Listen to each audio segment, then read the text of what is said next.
সমসাময়িক বিশ্ব রাজনীতির নির্মম বাস্তবতা ও মুসলিম উম্মার প্রতিরোধ চেতনাকে ধারণ করে দেয়ালচিত্র এঁকে তাক লাগিয়েছেন নরসিংদীর এক স্থানীয় চিত্রশিল্পী ও ভাস্কর মোহাম্মদ আমির হোসেন হামজা।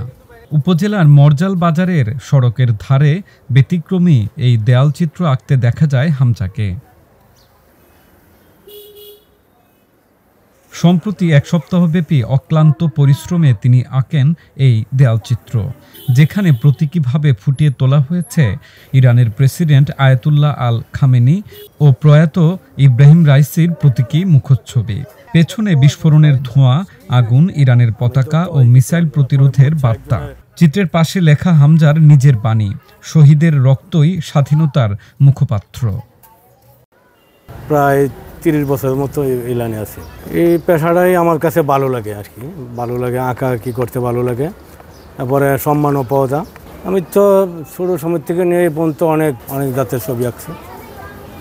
আমরা কবি নজরুল থেকে নিয়ে অনেক বড় বড় গুণীদের ছবি আঁকছি, সিনারি আঁকছি, লেখালেখি করি।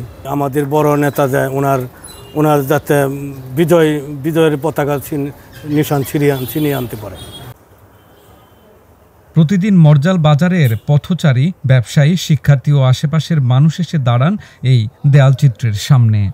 অনেকেই মুগ্ধ দৃষ্টিতে তাকিয়ে থাকেন, কেউ ছবি তোলেন, কেউ ফেসবুকে পোস্ট দেন। আমির হোসেন যে আর্টটা করছে, সে নিজের অর্থায়নে ইসলামের জন্য সে এত পরিশ্রম করে এই এত সুন্দর একটা আর্ট করছে, তার জন্য আমির হোসেনকে ধন্যবাদ। সে আসলে অনেক বড় মাপের শিল্পী। সবসময় আমাদের এলাকায় বিভিন্ন সামাজিক কর্মকাণ্ডের সাথে জড়িত থাকে। আমাদের যে বিলুপ্তির পথে যে হ্যান্ড প্রিন্টিংটা, সেটা আমরা সকলেই লালন করব ইনশাল্লাহ।